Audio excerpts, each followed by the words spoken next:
struggled with was also getting response. And it's not just about property. It's really the family's lives at stake. My options cannot destroy a family.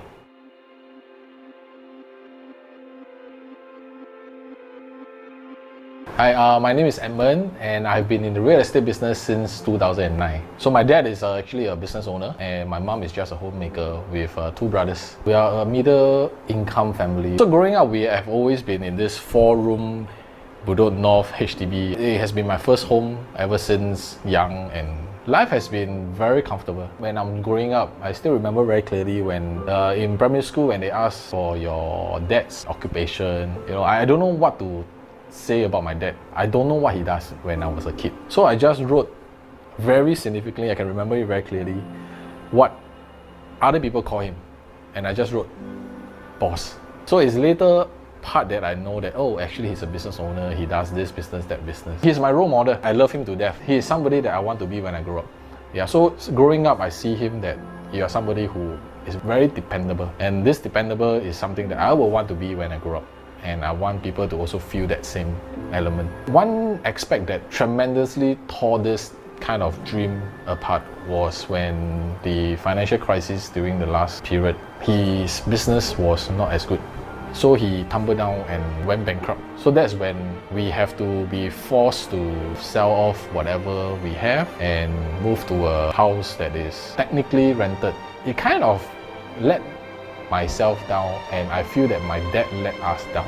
He trusted a lot of agents. Being a business owner, he knows a lot more people. So he trusted a lot of various agents who just keep selling him a lot of properties. He was forced to sell because of the climate of the market. How can a savvy business owner told to buy a certain property and then you just go ahead with it, thinking that they want the best for you? It was definitely a tough period, but yet at the same time, I see that he doesn't give up. I think if I'm him in that position, I don't know what I'm going to do really. But he pursues on and pushes on, which is very admirable. And I can only understand now. During then, really, it's a different ballgame. It's a different thought process. I do not know how an agent works until when I get into the business. So I was operating it very differently because of some of the stories that I heard from my dad. I don't want to do my business like this. My options cannot destroy a family. Could we actually do this business the right way, yet still make the money? So for the beginning of my career, whenever people ask me, am I an agent? I always tell them, no, I'm more than that. I remember very clearly when I was in the first year of my business, I have this client that wanted to sell their property. When I was doing up the numbers and figures, I realized that his rental during then yield actually helps covers a lot to his monthly mortgage. And the property is still very new and there's still a lot of capital upside. I still remember clearly when I brought this case back to so-called my manager last time.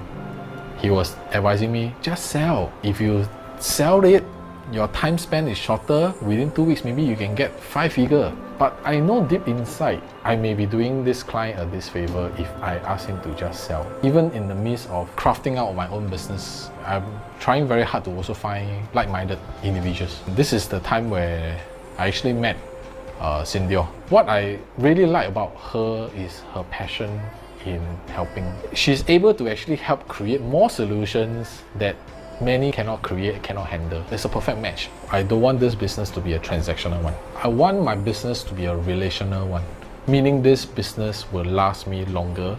So I'm very fortunate that since 2009 until now, the first 10 plus clients of mine is still with me in this pursuit of real estate. I'm very thankful for them for giving me that one chance. Without them, I would not have gone through this entire journey and transformation that indirectly I'm able to help more families for their real estate needs. We are very glad that after so many years of refining and improvements, we are able to adopt the REI method to clearly help a lot more families out there who are in need of solutions, information and knowledge. And through this, the REI method, they will be able to benefit so much more and we are able to add on more values also. This actually helps them to avoid what my family has went through. Going into the market with uncertainty, with no information, and worrying whether the market is going to go up or down. Right now, we are able to help more families And most importantly, irregardless of the market conditions, whether it's up or down, the families will always be protected. I think that is a very true testament of that we have done something right. We aim to provide the best for them, not only now but in years to come.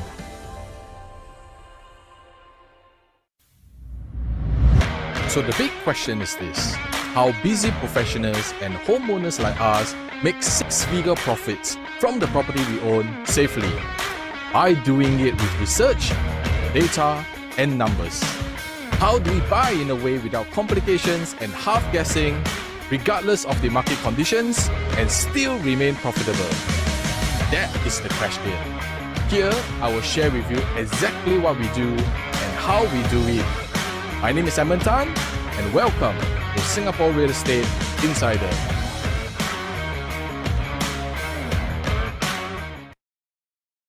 All right. Welcome everyone. Welcome. Great. How's everybody? Yep, let me just set this up.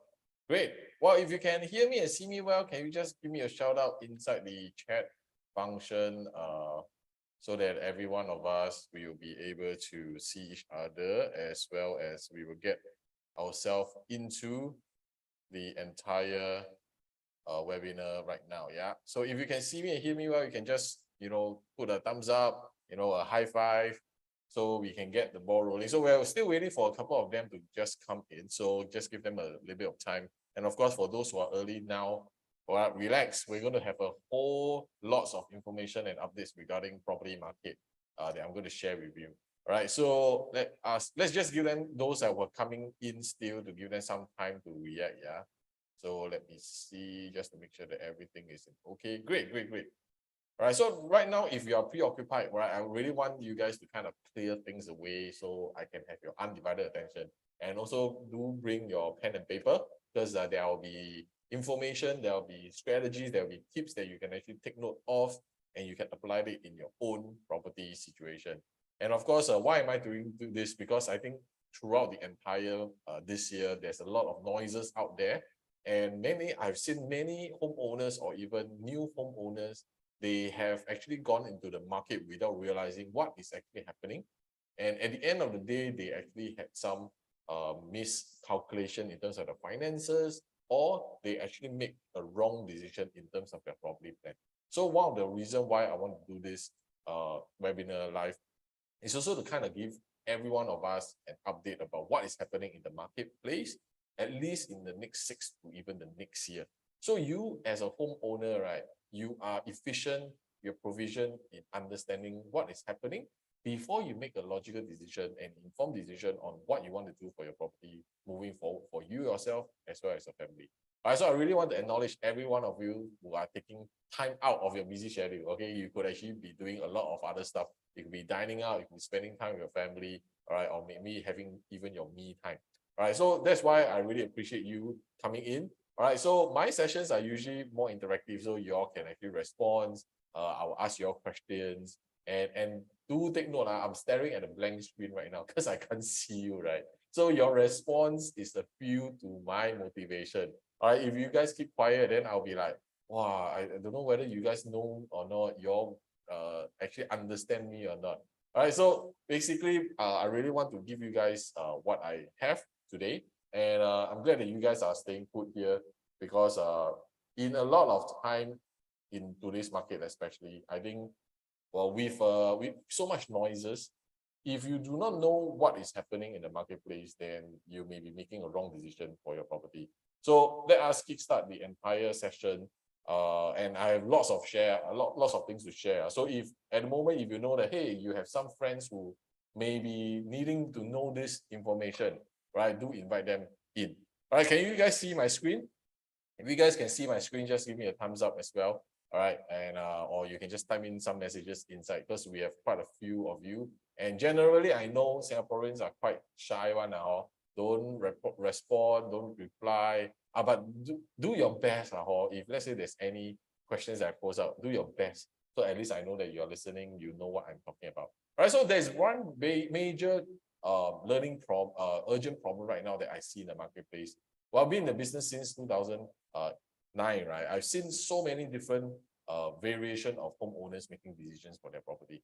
But I realize there's a certain urgent problem right now that I foresee that is only going to ongoing for this entire situation, right? So one key thing that I realized is that how many of you actually did talk about some of all these questions, like, how much do you actually want to retire with? How many of you actually know you know a certain amount that you want to retire with? If you know, just key in. All right, we're not here to judge you. We're just here to learn as well, right? So at the same time, right, do you have actually an exit strategy for your current property that, let's say, if you really want to retire well, right, are you doing the things to let you retire early? So many of us, because we take this term retirement like, oh, I only need to be in my 60s and 70s to plan for retirement. Okay, but by the time you plan your retirement, you're already in your 70s and 80s. Right. So I always believe that while we are holding on to our property, our jobs, our income is stable, it's always good to have this plan at the back of our mind so that at least we know what kind of instruments we can use to build our retirement funds in the years to come. So I started my retirement planning kind of when I also a little bit late, to be honest. I started about 35 years old, 36 years old, thereabout. And I realized that when the earlier that I realized what I need to do, it becomes very clear for me on how should I build my retirement funds through the many different mechanisms. And of course, my main mechanism has always been property. And later on, I'll share with you what are the key things that we should look out for at the moment. So many of the times you'll be like, hey, we want to retire, but how much? We don't know what's the amount. And at the same time, then we also ask ourselves, hey, how are we going to retire? And when do we want to retire? So these are all very valid questions that a lot of homeowners out there, when we kind of talk to them, they have no clue. All right, so maybe for some of you who are here, you already have some ideas. It's just that you do not know how to actually execute it using property. So later on, I'll give you guys some tips and strategies that you can use it while understanding the entire marketplace. All right. So of course, I also want to ensure that you all stay throughout. Okay. So I will review on my last slide, right? I'm going to give you something that is going to help you save money. Okay, I'm going to show you at the end of the slide. Only if you stay throughout, I'll show you at the end of the slide, right? How you are able to save money with your current property. How many of you want to save money? Right? If you want to save money, right, you have to stay through all the way to the end, because the way to get it can only be reviewed later on. So of course, today's session, all the data, all the trends that we are doing, please also do your due diligence as a homeowner.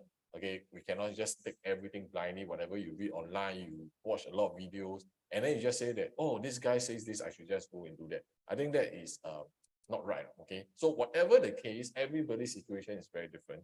Thus, we will need to ensure that your situation and your plan and the execution timeline is all aligned. All right, so later on, whatever I share with you, please also do check back with me if you find that, hey, these are certain things that you might want to explore into instead of just jumping into it. All right, so just to give you guys a quick overview, my name is Edmund. All right, so I've been in the business since 2009 together with my wife, Cindior. All right, so we are basically almost like veteran already, with more than a decade of experience in the marketplace. So we are both homeowners as well as investors.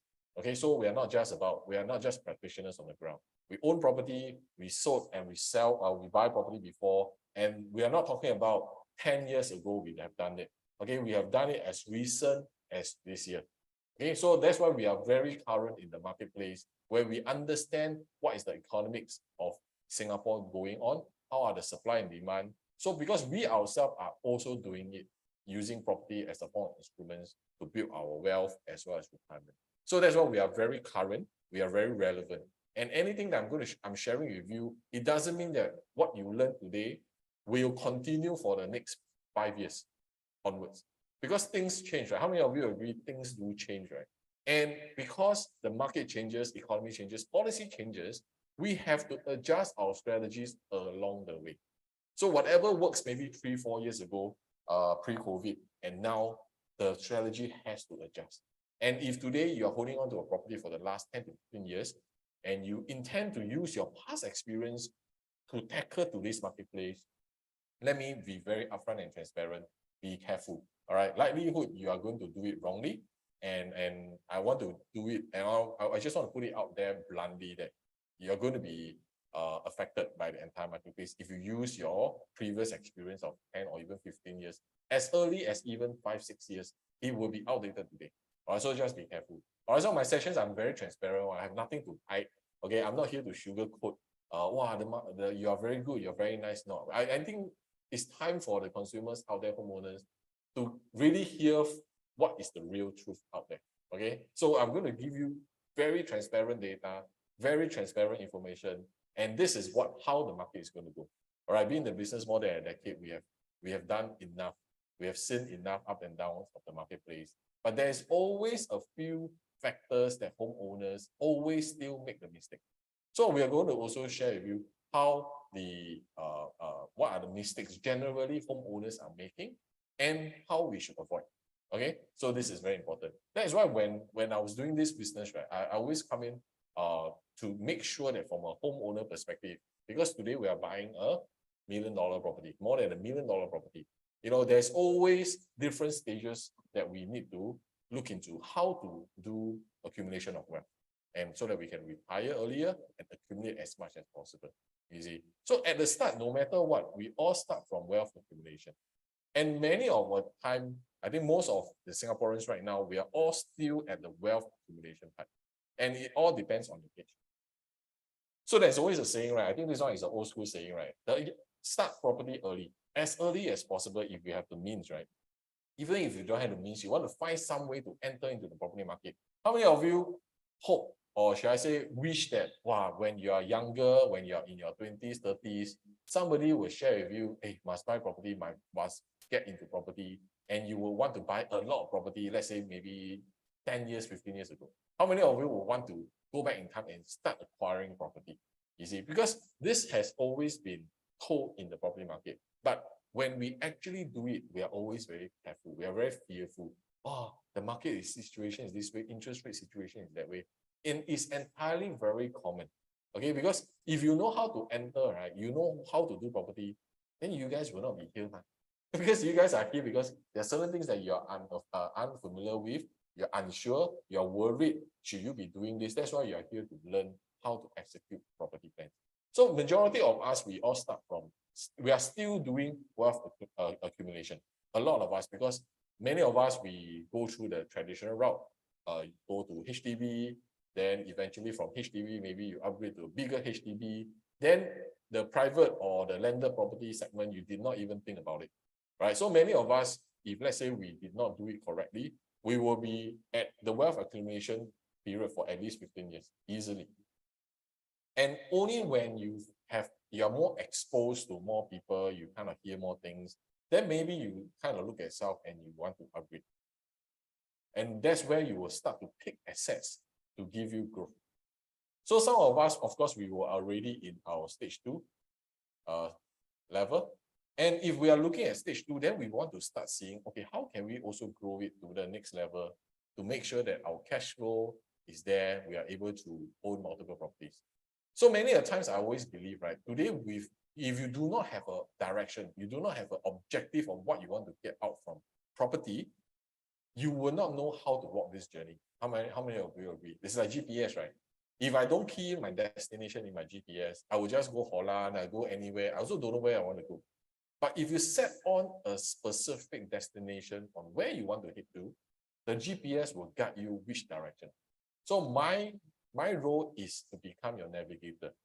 So depending on what's your objective that you want to achieve, let us see how we can plan the fastest route, the easiest route, the route with no jams, no traffic accidents, so that we can get there the fastest in the shortest period of time.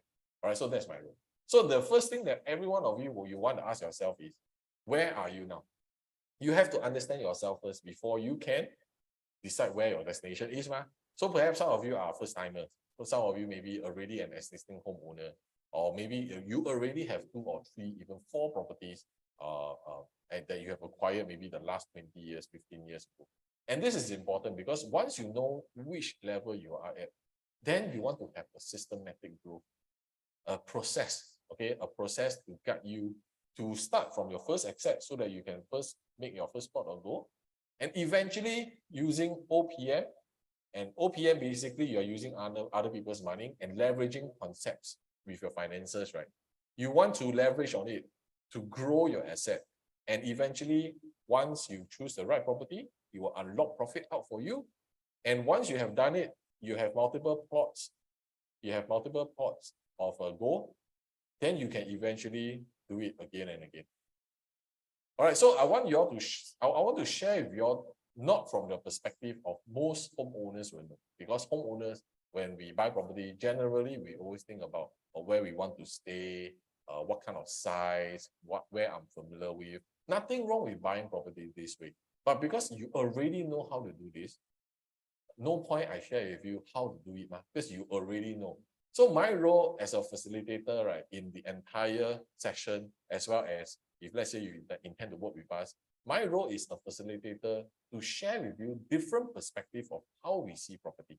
So today, by you coming in, you are already ahead of a lot of people, because you will know a different perspective of how we see property, and perhaps this perspective opens up your possibility.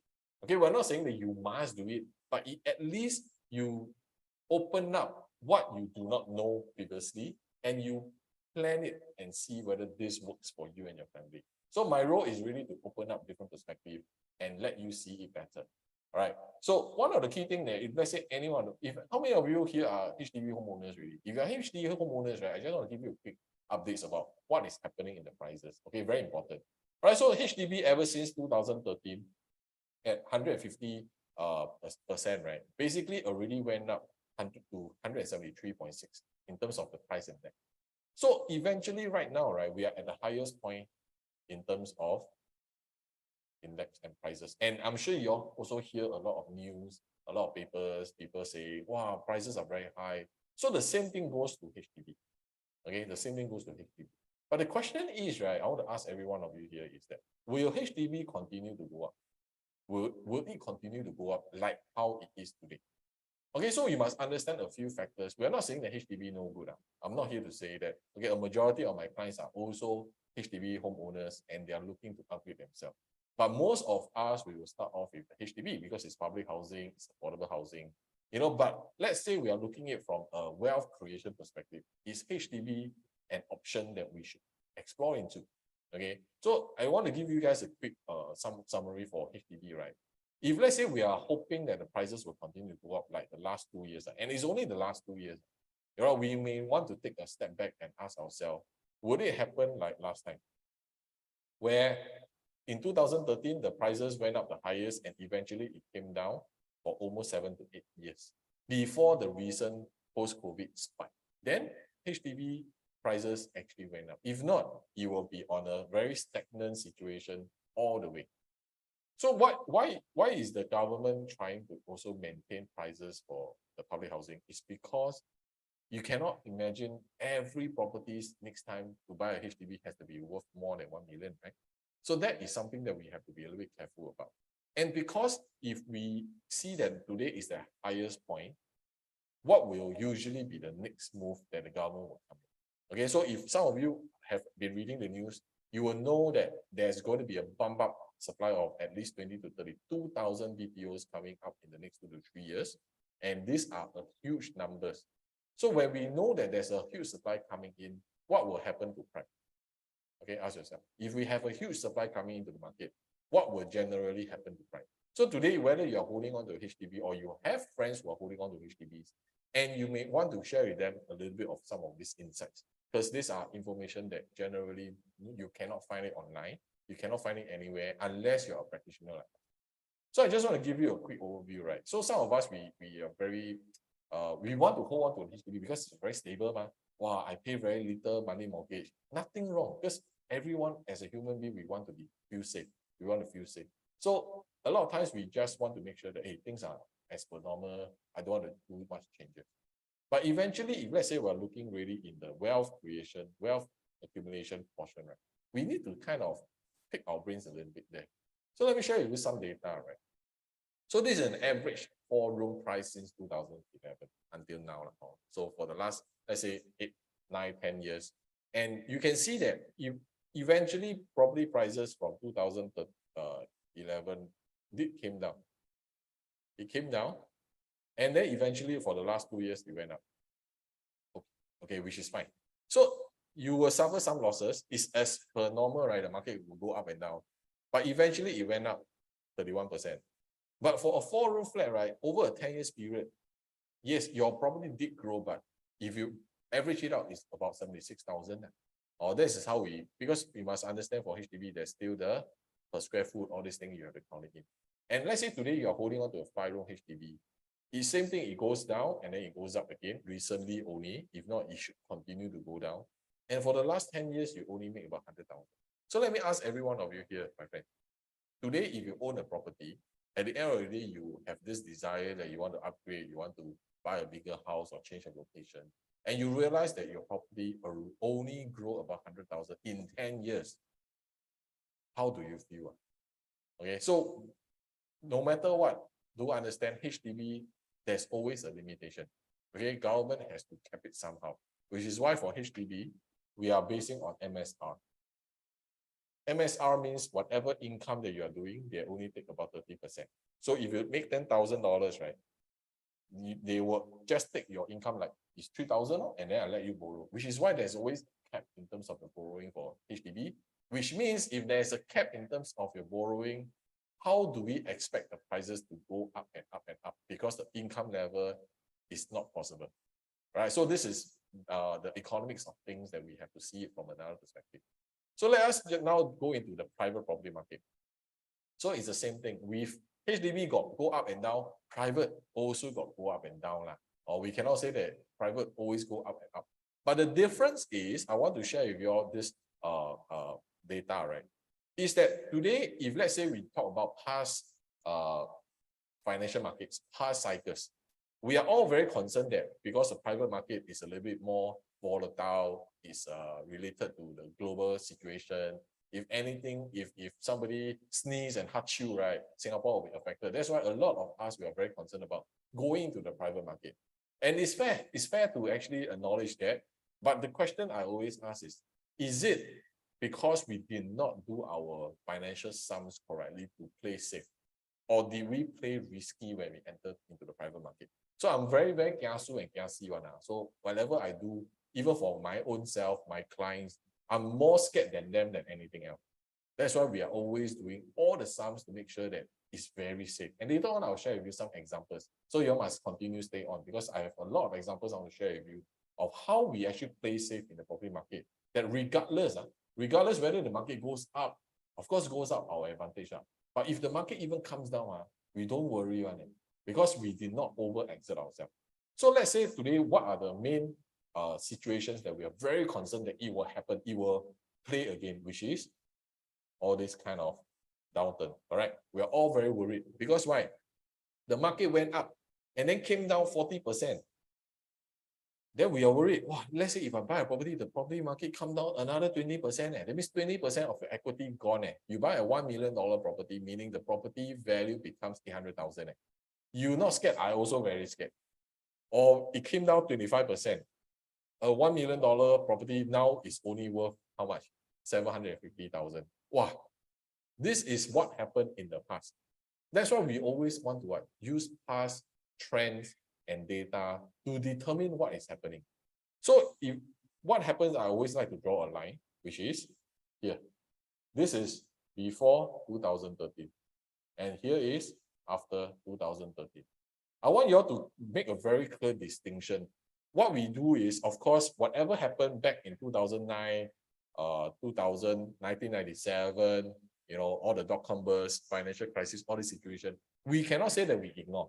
But we need to understand what is the main difference. All right, so anything before 2013, if you ask me, is a speculative market because you can see that the market goes up, it goes down very drastically. And it can go up very crazily as well at 62%. But when it comes down, the crash, can you imagine how much it will crash down? So that is the most fear that most homeowners will have. And that is the reason why I want you to draw your attention to after 2013. So what happened in 2013? 2013 came in the most effective cooling measures, all right, that has a direct impact with our finances. So whatever that we're experiencing right now from our TDSR, LTV, ABSD, SSD, all the acronyms or our interest, all these adjustments is because of the whole 2009 situation where the entire global financial crisis crashed. And that made the entire market panic. A lot of people are throwing up properties, fire sale because they cannot finance it anymore, and eventually anything goes down will come up. And that's why when the government come in, cooling measures in 2013, actually the economy was actually doing very, very well. But they come out these cooling measures because they don't want the property market to be speculative, which is what happened in the past. So I want you all once and for all to delete whatever you all know back in before 2013. Let us look at 2013 beyond, and let us clean this up so that you can see better. So this is 2013. So of course, when the cooling measures came down, you can see that the property prices did come down. Like, we cannot say don't come down. And over a prolonged period of 15 quarters, but do you see the amount of percentage? Only came down 11.6%. Is it a very drastic difference from last time? If you see, because this is a self-inflated measure. It has nothing to do with the economic crisis or worldwide events. So Singapore from 2013 becomes self-sustainable. That means we react our property market not according to the global situation, but we act according to what we need, how our market is like. So this is a huge difference, which is why after that you can see that our market eventually went up. And when you see the up, 9.6%, can you see it almost went up as much as the drop, but in shorter period of time. So Singapore government cooling measures, when there's a extreme, they will always come down and cool it down. Very common. And we have experiencing it for so many years already. It becomes a norm to us. So eventually you can see they come out another cooling measures, but this time around, 0.7% only. And eventually what happened? Market went up again. But the upswing is always higher than the downturn. Correct. And then cooling measures come in again. This time around 1% only. Then eventually what happened? The upswing of post-COVID went up 28%. But if you look at 28%, right, is it still as high as last time? Last time went up 62%, went up 58%, went up 40%. So a lot of times when we are taking the basic information out there, we may feel that it's high, but actually high and low is relative. You must understand a little bit deeper into property. And this is also the part where, because of this post-COVID situation, prices are inflated. Whether it's HDB, condo, landed, every property type seems to be very, very high. But actually, we only went up how much? 28%. And that's why eventually government came in 2 cooling measures within a year to try to curb things down. And as of the first quarter, it came down about 0.4%.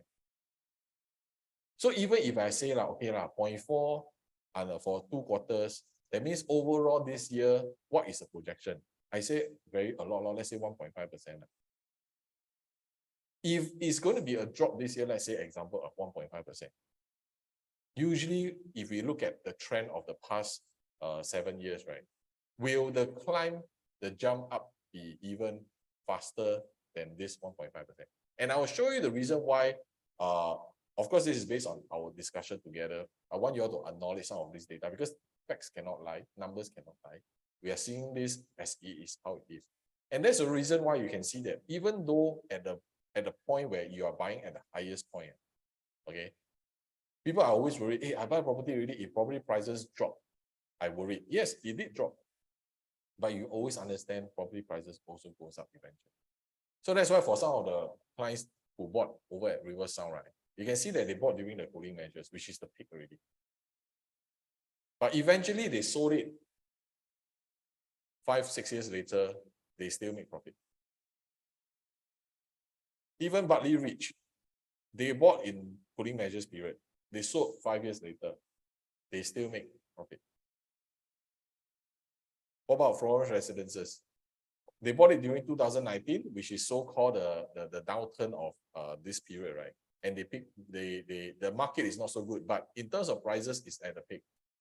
But eventually, they hold it about 2 to 3 years, they still make a very comfortable profit. So this is something that we all have to understand is today, if we are building capital, we are building our wealth, we must first of all decide what kind of properties can allow us to reach that objective of what we want. So if we do a comparison between the same 10 years, so my role is how many of us, we don't have enough time. So if I'm going to wait for my market to turn to benefit me, I don't know how long I'm going to wait. So my role to my clients as for ourselves also is, what else can we do in the same 10 years? So let's say today you decided to hold your property for 10 years, all right? And we just use 1,000 square foot unit as an example based on how much per square foot you purchase and how much you have sold in this 10 years. Of course, in between there's up and down. You will see that in 10 years, HDB, you will accumulate about $80,000 in 10 years. That means your property grow 80,000. But if let's say the same period of 10 years, and it's the same condo of 1,000 square foot, yes, no doubt you are paying more because it's a higher quantum, but your returns is also more. And this, I want every one of you to start thinking property as a savings tool. Don't look at property as an expense. You have to start seeing property as a saving. Meaning today, what you're building off is to build this asset over time. All right, so let me give you an example.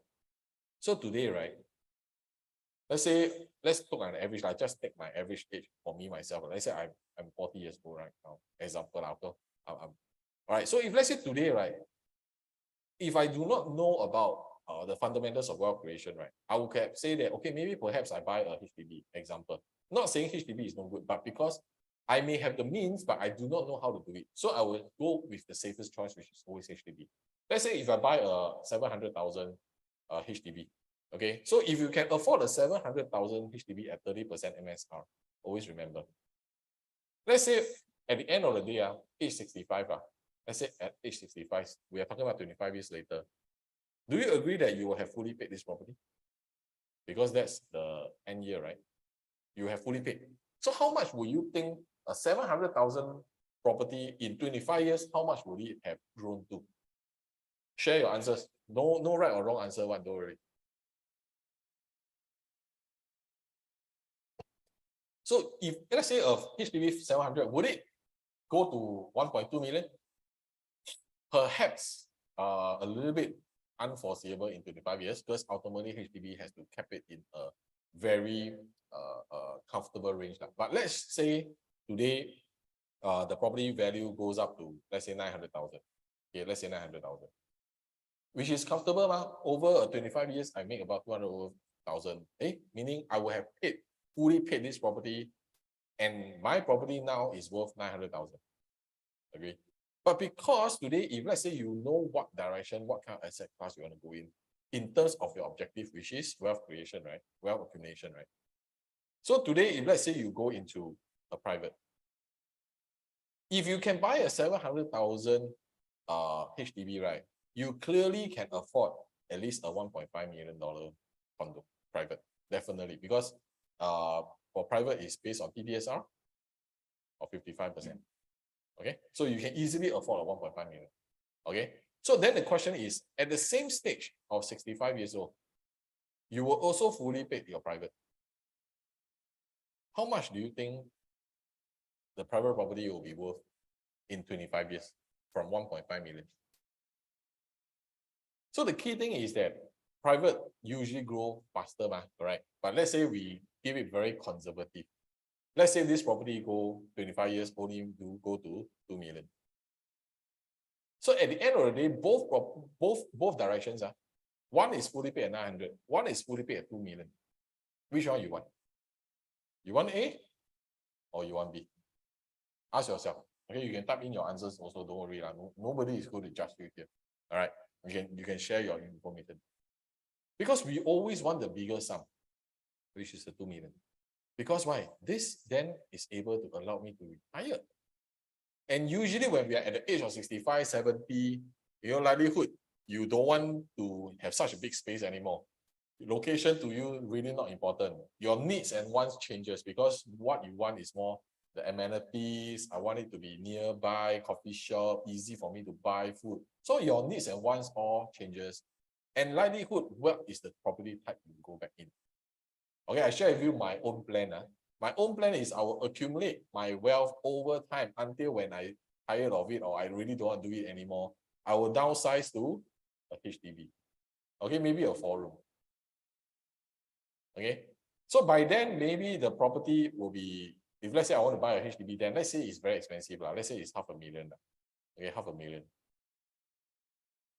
Or maybe even, yeah, $500,000. So at the end of the day, am I right to say that if let's say I do my wealth accumulation right, I will have fully paid my property for HDB, and yet I have my retirement funds of 1.5 million.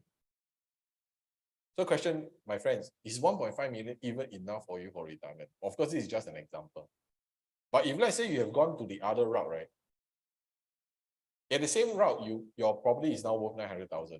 You also do the same thing. You go and buy a HDB and downsize it at $500,000. So the question is, how much retirement funds will you have? Retirement fund. You will have 400,000. Is 400,000 enough for you? So a lot of times I always share with my clients, today, depending on our age, depending on our situation, our finances, we may want to do some delayed gratification. That means we want to build as fast as we can when we have the leverage, we have the age, we have the income, so that you can build this over time to look at your end objective, which is to retire. How many of you are learning something so far? If you are learning something so far, give me some shout out. Give me some shout out. Yeah, thank you so much for those who responded. Great. Yeah, because we are seeing this very, very clear. Okay, and we are seeing this on a very common basis because we are dealing with hundreds of homeowners every single other day, and we're talking to them, we see their situation. Like for this client, right, HDB-A, right? So this property, I tell you, is at Bukit Batok. Okay, so fortunately, they bought a BTO, and then after 5 years later, right, they decided to sell it at 860,000. So this property basically already yield them how much? 390,000. Because they are younger, man. And then I have another property, right? Another property owner, right? This one is at a very good area, like Holland V area. But of course, this property, when they purchased it, it was already very old. Okay? It was already more than 20 years. But then yet after they sell recently, they also make almost the same amount. But the question is, one took 5 years to make 390,000. The other one took 20 years to make 390,000. Which one do you want? Do you want to be under property A or property B example? So this is why I value time. We may say that, oh, it's very comfortable, but time is something that we cannot buy back. So I'm always very concerned that within the same period of time, how can I help you?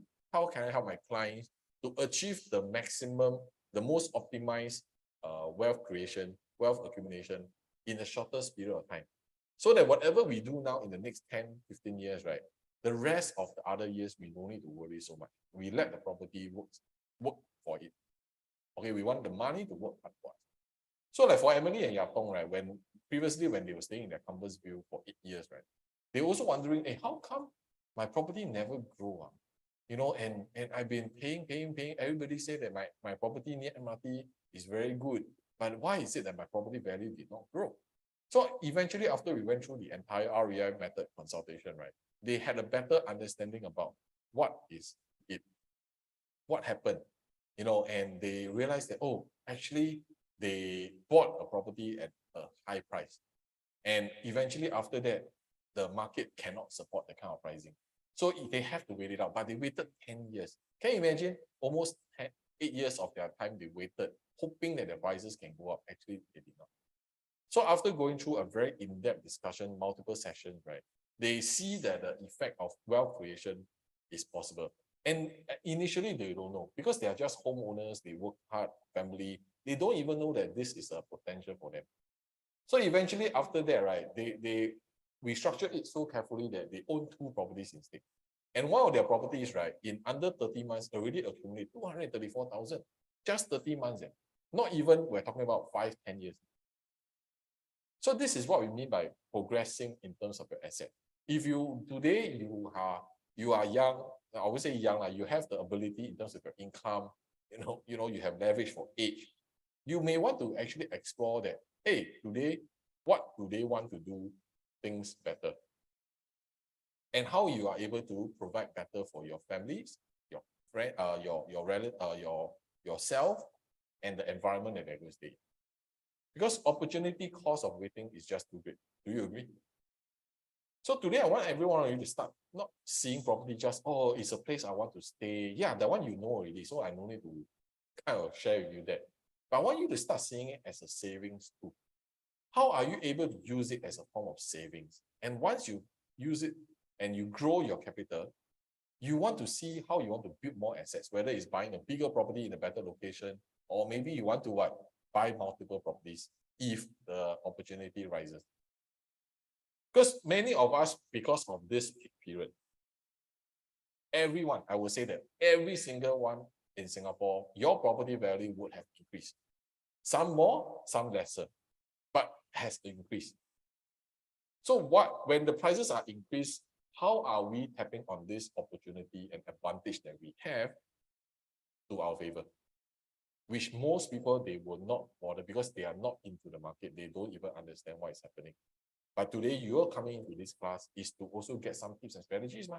So I can tell you upfront, if today you do have the idea of wealth accumulation, now is the time for you to actually unlock your property money out so that you can see how you can build it further.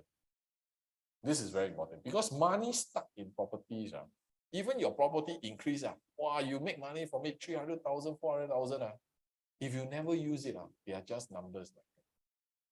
Because you did not use the profits. All right. So later on, I'll share with you a way of how we do it to continue grow our asset also.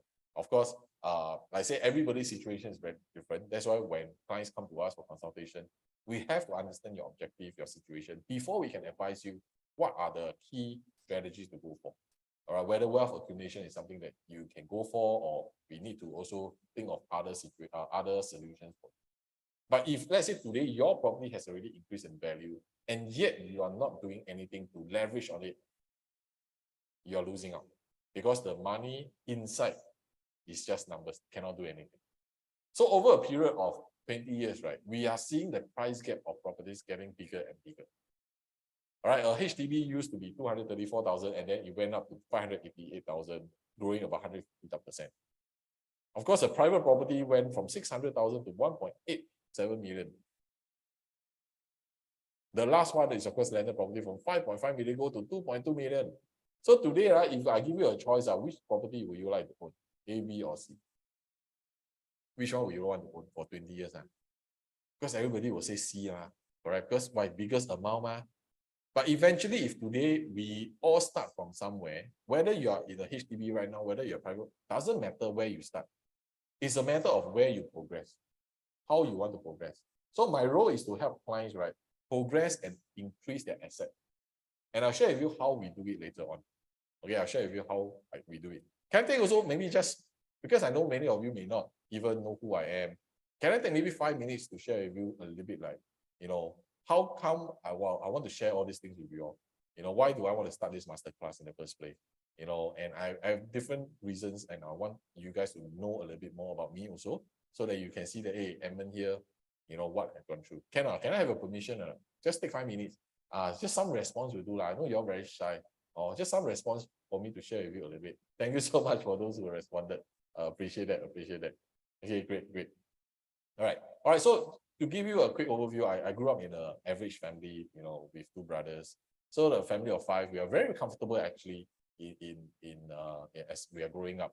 So I used to stay in a Bedok North 4-room HDB. All right, that's how my dad started off with. So life is very great and comfortable, and of course, as per every family, they always want to provide better for their family, man. All right, so naturally, my dad's business was doing well, and eventually we moved from a HDB to a condo, and also to a landed property. Okay, so that is something that I think everybody dreams of, and my dad worked very hard for it. So, and also eventually went on to purchase multiple properties in the unit in Singapore, right? But of course, what happened, as I show you the trend, the chart previously, right? The 2009 financial crisis happened, and the property market went into slump. It went bankrupt. He had to sell off all the properties that he had. And as a family, we have no choice to eventually move to a rented HDB. So during then, the time was very painful, very, very painful, because we had like everything, right? Then eventually everything crashed because everybody was speculating the market was not going good. You know, probably prices went down 30-40%. You know, eventually he over leveraged and he had to sell off everything. You know, so during that time when growing up, I know that, hey, the situation is like this, but how can a savvy investor, savvy business owner go into this kind of situation? When you should be a little bit more savvy, you should be running your checks, everything, you know, but we can't see what we don't know. So nobody advised him. Of course, there will be agents selling him, by just selling him. So I realized growing up, I realized there's a problem. A lot of times homeowners, when they make mistake, it's not that they want to make the mistake. They want to buy a certain property, but they use their past experience of what they have done before. Maybe it's 10, 15 years ago. And then they start thinking that, hey, I should do it now because I've done it before. So my friends, just take note. Market has changed, policies have changed. You know, the conditions of everybody is very different right now.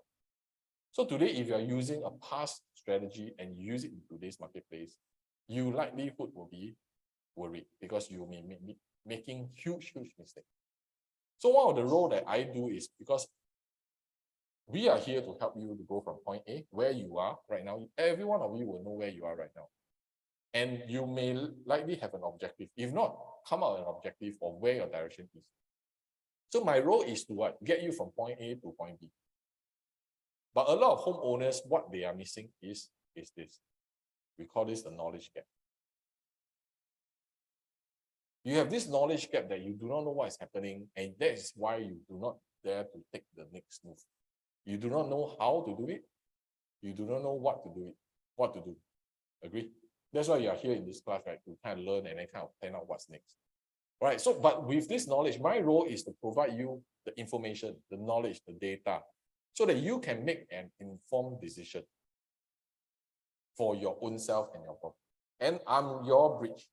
I'm basically the bridge to provide you all these updates, all these current strategies that works, and we explore and we discuss together what is better. Because I spent a lot of money on all these things to go through, to kind of find out from all the classes, seminars, books, you know, any gurus out there when I was learning about property. And the most important part I learned a lot from is from the homeowners. And I learned a lot from the successful ones. That means they own multiple properties, they have built their wealth over time with properties very systematically. Even with a down market, they are still able to make money. I learned a lot from them. But I tell you, I learned most from who? I learned most from those who make mistakes. I've seen countless of family homeowners, they make mistakes, and we know that they should have avoided this in the first place if somebody would have just advised them. But most of them, they do not know who to look for, or they just hear their friends, hear says, and then just go and do it all from the papers. So that's why, very unfortunate, even though we learned a lot from this group of homeowners, we find ways on how to avoid them. And that's the reason some of the strategies and tips I share with you is also because of their past experiences. We know how to navigate around it. If not, we will always go back to the same situation. And that's when we created the REI method to guide homeowners like you systematically to grow 6 figures in your property systematically without worrying about the market condition, whether it's up or down, it doesn't matter. This is a step-by-step process that we guide you from your clarity to your finances to the selection of the property in a very systematic way. That's why a lot of homeowners go through this with us. And my purpose of the masterclass is not just to teach you about the strategy. It's really to also give you a lot of opportunity to, in future, to work with us. And you can be part of our community to continue learning about property. Because whatever works now, 5 years later, 6 years later, times change. We need to make some adjustment. Our needs, our situation changes. We need to make adjustments along the way. And with over 700 plus, of course, this one is more. Okay, this is compiled like, I don't know how long ago. Definitely more over this amount of sales and purchases. We have met thousands of homeowners. We have went through so many different situations. We know how to solve every single one. There's always a solution for every situation. Always. There's always a solution. But whether the family situation fits that solution, that's where we come. And whatever that I'm sharing with you today, we are doing it ourselves. We are also doing it ourselves. It's not about, oh, Edmund just talk only, don't do. Later I share with you what I have done, okay? And as early as this year, okay, this year, what we have done, okay? So like for example, for Melvin, Melvin also attended a webinar just like this, and was very impressed with the passion and the conviction. And most importantly is harnessing the power of property market. You see, very important. And what he mentioned was the data-driven method approach that we need to consider for our age and risk profile is very important. See, this is Melvin. Of course, he say very interesting about Jedi power to identify power. I mean, we don't call ourselves guru or whatever, but because we are in the market, we know exactly what to spot, what to look out for, what are the pitfalls that we should avoid.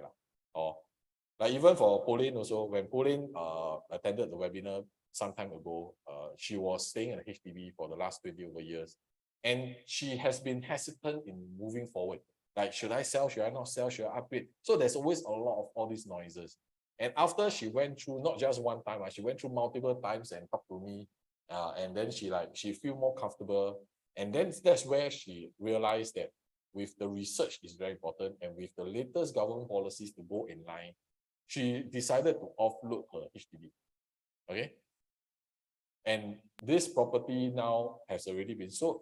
And now she unlocked her money from this property for retirement. And now we are planning on what's the next move, all right, to enter into another asset. So that's why there's always a lot of all this. Everybody's situation is very different, okay, to be honest. And I also want to clarify that this REI method is not like those get rich quick scheme or make money fast buy property with no money down. It's not. It's not. It's purely a consultation services that we are providing, so that we can get you clearer in what you want to do and where you want to be. Okay, our role is to facilitate. We cannot tell you what to do, but my role is to share with you all the different options, all the possibilities that perhaps from your income, your age, your financing power, your timeline, everything, is there a better solution out there for you? That's my role. All right, so we're not here to, wow, you want to make $1 million tomorrow, you can make $1 million, or not exactly that. But at the same time, I want to give you guys a quick overview about the market. All right, what is happening right now? I think this is very, very important for us to know. All right, so the private property market for the first time finally dropped about 0.4%. It seems, I mean, I show you, all right, if let's say 0.4% for the first 2 quarters, and then the next 2 quarters, another 0.4, we are only talking about less than 1%. Is it going to be hugely affecting our property market? Okay, so sometimes when you pick up news like this, please also see deeper. Okay, so everybody will say, wow, the prices slipped for the first time in 3 years. Wow, property market coming down, crashing. Wow, then all these thoughts come in. But if you study deeper, okay, the prices actually increased for 5th straight quarter. Okay, but fewer units sold. Okay, so is that the property price dipped, but then prices also go up. Hey, why are so confusing? Okay, so that's what the papers are for. All right, they will always put out very contradicting, depending on what you want to see, how you want to read. All right, but for our role as your consultants, of course, we cannot do that. We have to really go into more data, more numbers. Because every other day you hear news like this, right? Hey, property prices come down, prices so high, interest rate so high. That means nobody will be buying properties. But every other day we see launches selling 70%, we see people selling 30%, we see reserve residences sold 70% of units. We keep getting mixed reactions from the market. How many of you agree, if you read the papers today, you also gone there? Hey, market good or no good? You also confused. That's why I stopped seeing newspaper.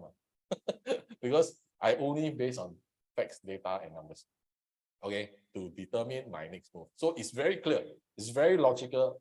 Yes, it's very logical. And property, usually people buy with emotions, but we need to use logical part of us to decide on property, because it's still numbers. It's still based on data. It's still based on trends. And if we don't use this perspective of things, then we are guessing ourselves into the market, which is something I find it very, very worrying. Okay, in the past, we can say that we don't know. Okay, in the past, even my parents' time, they don't have all this. They don't have data, they don't have information to help them make a better decision. But now we have everything very transparent, but we are not using it to our advantage. Okay, so the question is, how can we use part of this plus our own needs and situation to combine, and then we make better informed decision. That's all. So how many of you want to guess who is buying property right now? Because we keep hearing people, right? People go buy property, even high price, high interest, people still buying property. Every other week you see launches still sold quite very comfortably.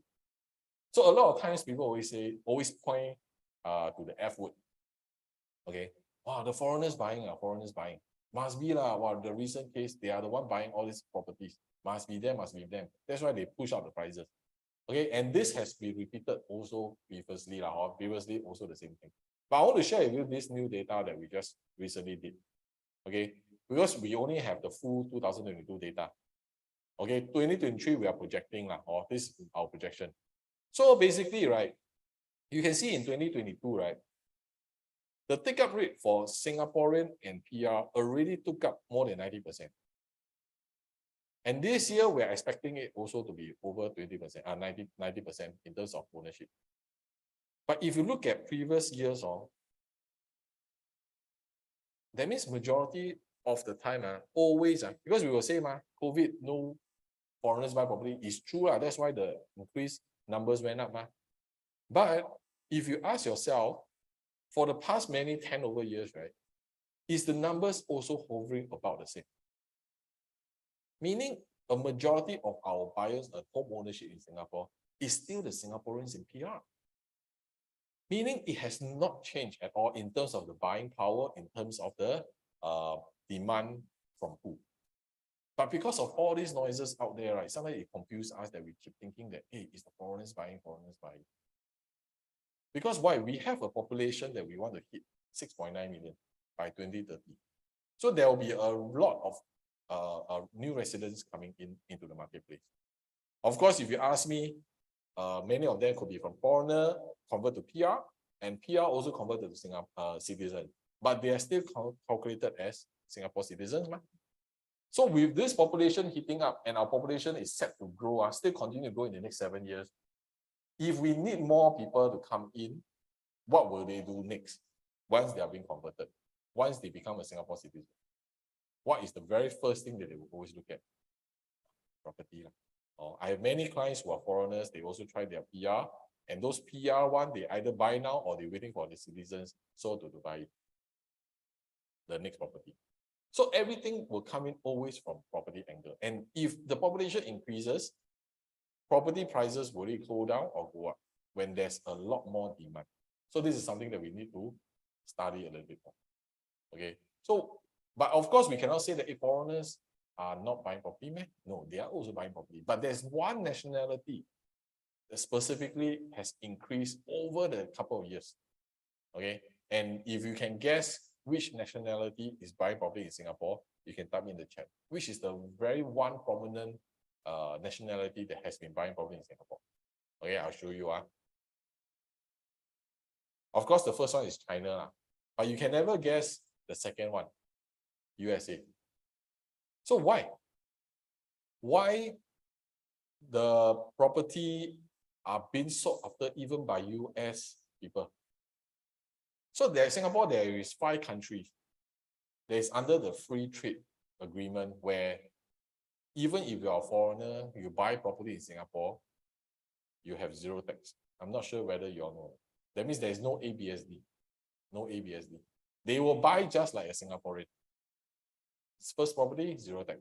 Which is why we are seeing an increase in terms of the numbers for US citizens buying property in Singapore. I myself this year already have helped a few of them because their wife are Singaporean, husband is US citizen, and the husband go and purchase.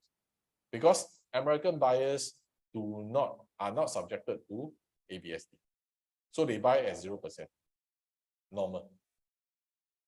So this is also the reason why when we are seeing in the general marketplace, there are a lot of all these policies that we need to go in depth.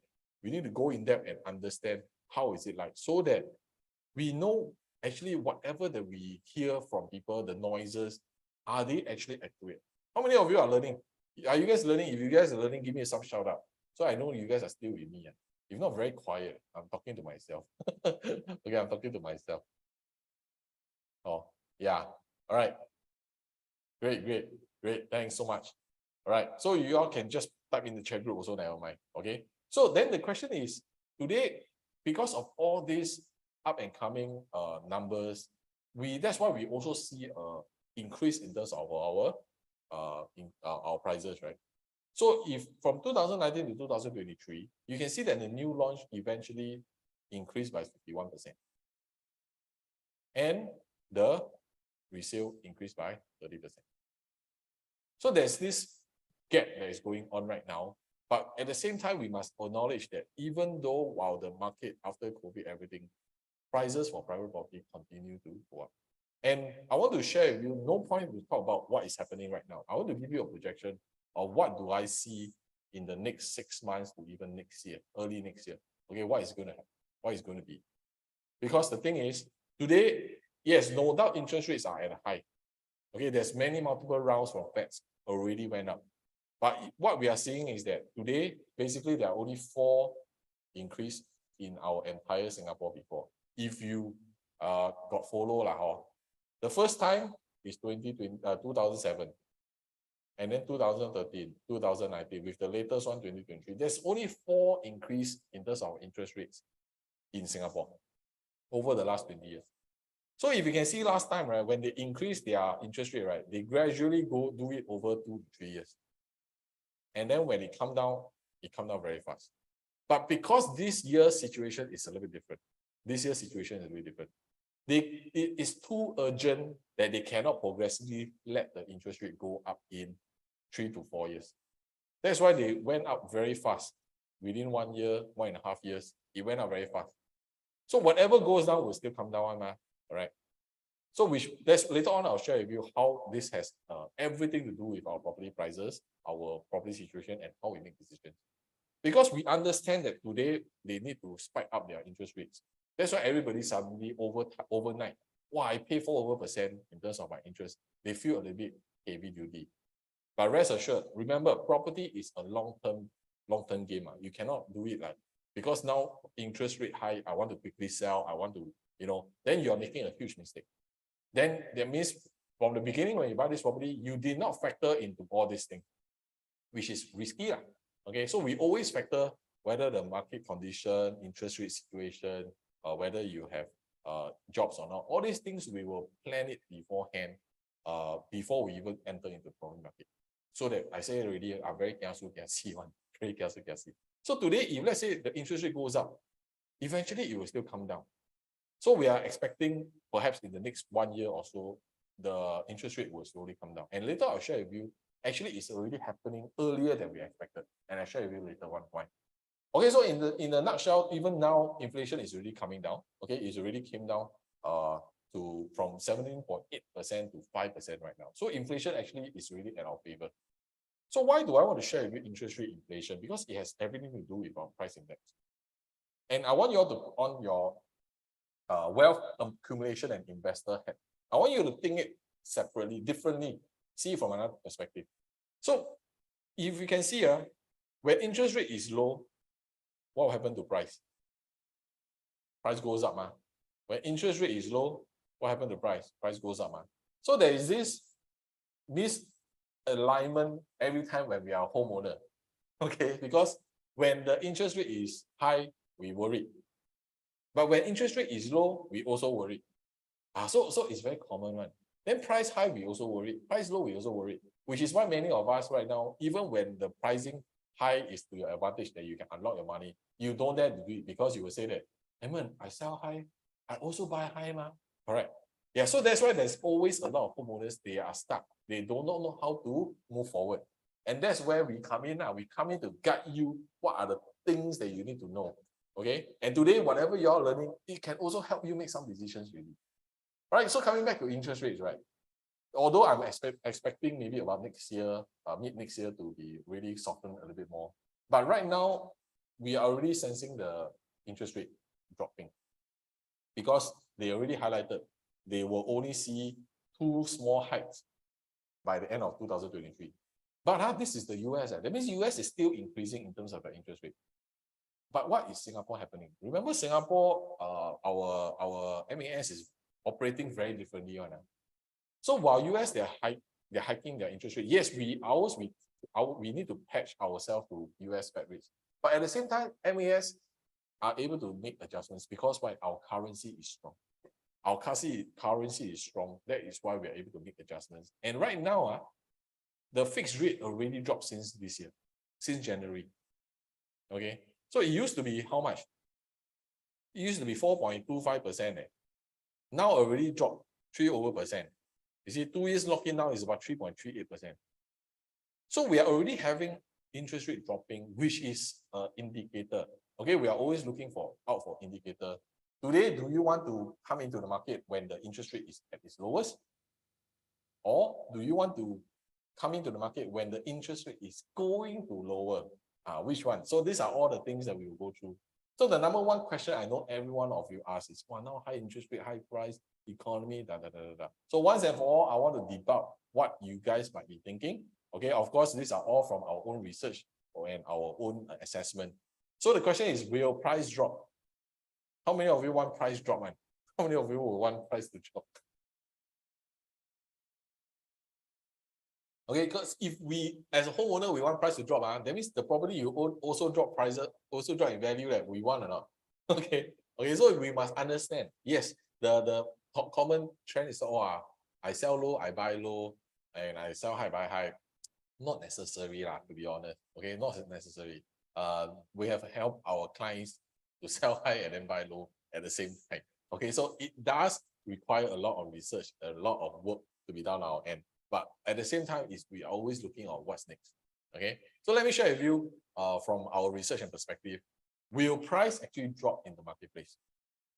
If today you are a buyer, of course you want the price to drop, but if today you are a seller, I don't think you want the price to drop. So again, very conflicting answers. That's the problem for property.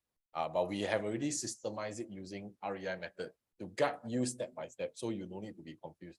All right, so I always look into this. Regardless of the market condition, everybody likes to base on the market to make decisions. I don't. I like to use S and what? What I want to guess or not? S and D. Okay, we will use S and D to determine which is what? Supply and demand. So let us study. Also basic economics. If the supply is a lot, what will happen to price? Okay, if there's a lot of supply, price will drop. Okay, but if there's a low supply, what will happen to price? Price goes up. So you need to study these two, and these are all very general economics for property, right? So let us just study from a supply perspective first. Okay, so right now everybody is saying that, wow, there's a lot of properties or can sell or not. So that is what we see, But from an actual data perspective, averagely we should have at least a 2019 supply every other year in our marketplace. Okay, this is the normal supply. So every other year we should have about 35,000 units in the marketplace so that we can make sure that it's a stabilized market. But what happened is the numbers keep dropping. Why? Because of this period. What happened in this period? COVID. So when COVID struck, what happened? Government, do they release land to sell? They don't. Can the developers buy those land? Cannot. Can the developers go and en bloc? Cannot. Cannot even go out how to go and talk to the homeowners. So en bloc and government land sales all stopped during this period. And because nobody knows what is happening in the COVID situation, nobody dare to take any move, even the government. Even if they say they want to sell the land, developers, will they buy? They won't. So that's why there is this 2 years of everything kind of stands still in the entire property market. But the demand, the buyers are still continue buying with the existing supply. Does it make sense? Because we still buy properties, because the stocks are still there. We see that, hey, COVID, I may need an upgrade, I need a bigger place. I will start buying. So when people start buying, what happened to the supply? The supply keeps coming down, keep coming down, keep coming down. So only now we are seeing an increase of supply because of whatever resume, okay, because of the COVID, then now everything resumes. So at the moment, we have about 16,000 units that is still unsold. Will this number increase over the next 2 to 3 years? Of course, because there will always be new supply coming in And now that the market resumed itself, there are more government land sales going on, the supply will come in. And later on, I'll share with you how to look at supply and demand so that you can kind of track how you should enter and exit the market. But the question is, previously, right, there is always two forms of supply in the marketplace. The first one is government land sales. Government sell the land, developer bid. The second type is en blocks, which if you remember back in the days of 2019, 2018, right, it was the en block fever. A lot of units are being en blocked, if you can recall. So now, because of this situation, it's supposed to be continuing. That means there will be still some en blocks going on. But right now, we are seeing en block take lock, especially in the CCR. A lot of the collective sales did not go through. All right, we have a few like Chuan Park, some of all this, some of them are, like Pine Grove, they're undergoing the en block collective sale. But it's not as easy as last time because cost is higher. The cost of acquiring a property is now higher as well. So developers also has to be very mindful. So if there's not enough en block supply and we're only counting on government land sales only can release X numbers every other year. They cannot release every land.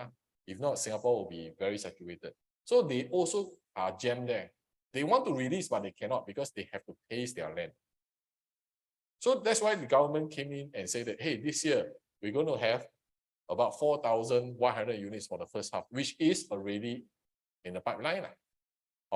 And if let's say today, for those homeowners, as I mentioned, they say they're going to do about 23,000 new BTO. And this is clearly from the numbers because they're going to beef up in terms of the BTO as well. So if they are going to beef up the supply of BTO to 10-year high, what will happen to price? Price goes up or come down? So, but for private property, it's a little different. They say that they're going to increase the supply, and that's where we will go in and understand a little bit whether is this the truth. Because currently, right, there are about 16,000 balance units.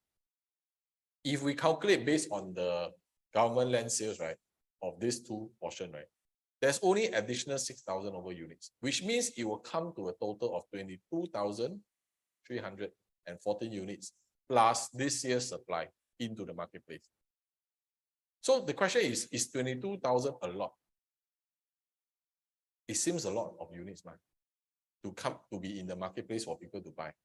So remember just now we see, right, averagely it should be about 32 to 35,000 available units in the marketplace at any one time. Right now we have 22,000. Is it considered low or is it considered high? Very difficult to gauge because now we only look at supply. So what should we be looking at next? We should be looking at demand. Correct. If I am able to assess how many people buy property in Singapore on a yearly basis, that gives me a good indication of what's the demand estimate. Okay. So we also have done the data. Okay, let's look at 2022 first. Okay, because 2022 is one of the lowest in terms of supply, demand in the marketplace because of high interest, market sentiment, the war, all these things going on. That's why we only sold about 7,000 units in the whole of 2022. 2021 was the bump up supply. That's why 13,000. But if you look back into the past, you can see that the average is about 8,000, 9,000, 7,000, 7,000. And this period, right, why only 7,000 plus? Because of the cooling measures. After 2013, people don't want to buy property. They are being priced out. If they are speculating, they already get out from the market. They don't want to do anymore. So the lowest time, even with economic situations, we are averaging at least a pipeline of about 7,000 people buying properties. And of course, if the market is good, it increases. So am I fair to say that on average, let's say, based on all these things, the average is about 11,000 units? 11K? That means 11K demand. 11,000 people want to buy properties every other year. But I say okay maybe 11,000, this year I say very lousy maybe after that will drop. I give you a very conservative I don't say a lot. I say 8,000. Fair enough. Has it dropped to 8,000 before? Have also, you see, 8,000 this period. I say, okay, maybe average 8,000. So just now, did we acknowledge how many units we have? 22,000. So we have 22,000 units and 8,000 of demand. How long will the supply last? 2.5 years. Very straightforward. That means whatever supply right now, if there's no new properties coming into the marketplace, developer never buy, government never release any properties, this supply will be out in 2.5 years. Gone. And when the supply is low, what will happen to price? Goes up. Okay, so we are going to see prices increasing as well at the same time, not crazily, but it will still be creeping up. It gradually process, because not only in terms of supply and demand, the construction cost also increases. So you cannot ask ourselves, hey, I want to go back and buy 10 years ago pricing. It can never be, because the economics is different. I was just sharing with my wife and my mom yesterday. Is like, hey, now I buy chai fan also like easily also $5 already. Don't have the $3 kind already. You know, you just buy a few things already $5 to $6. So actually our cost of expenses already increased. So if our day-to-day transport, food, all this increases, how can our property prices don't increase? That's how inflation works, right? Yeah, so that's important. So construction cost also increases, which is why we have to understand the microeconomics of property. And with the latest new definition for floor area, okay, just to give you a quick overview, I will be doing a session on this specifically, because this one needs a little bit of explanation. I think there's a lot of noises in the marketplace to say that, oh, now lower land cost, that's why prices will be cheaper. Those are smoke screen. So just be careful about some of all these things that people claim. Okay, in moving forward from January 2023, June 2023, any new land sales, any new developments that developers bid and they're going to build, they have to fall under these new guidelines in terms of the floor area, which is going to eat into the developer's saleable area, which is the margin. So can you imagine if today you are a developer and now you have lesser space to make money from, what will happen to price? Simple, man. Developer cannot be doing charity, man. All right. So of course I will go a little bit more in depth, but I share with you, this is one of the key reasons why I don't see prices coming down. It will not go crazily up. It will gradually go up, but it will never come down. Okay, and this is one of the main situation that will happen. And I'm going to do a video on this, or maybe a class like this. How many of you want to know more about this? If your response is good, then I will do one more in depth to share with you all also. Okay. Yeah, because we plot charts like this. Like for example, 5 years ago, right? Based on the supply and the demand. So this is the supply 5-year cycle demand. So the supply goes up and then go down. And that's why during this period, we don't have a lot of supply. Okay, this period, we don't have a lot of supply because of COVID, right? I share with you all. That's why the numbers keep coming down. But the question is, you can see that the average prices, right, for all the different segments for the first 5 years and the next 5 years has already increased. And the per square foot jump is about $400 every 5 years. So moving forward, as we're looking at the supply, this is going to be the next wave of information that we are going to put into. And this is going to help us project. Today, if we want to enter in the property market, do we want to enter when the supply is low, or do we want to enter when the supply is high? See, these are all research based on data and numbers. And this is also the reason why, let me just switch this out a little bit. This is also the reason why, right, for me and my wife, right, we study all these things not only just to advise our clients, we do it ourselves. And let me share with you a history. Okay, so back in 2018, right, if you remember, 2018 was actually not the best time in terms of the market. Okay, prices was all-time high. Interest rate was all-time high. It went up to at least 3.2% for the interest, okay, during that time.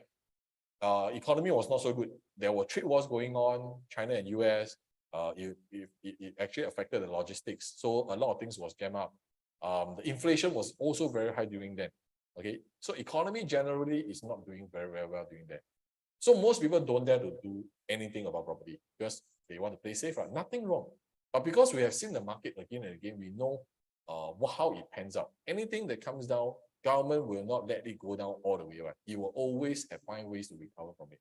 So 2018, we went to buy this property at only 1.059 million, which is a 2-bed 2-bath.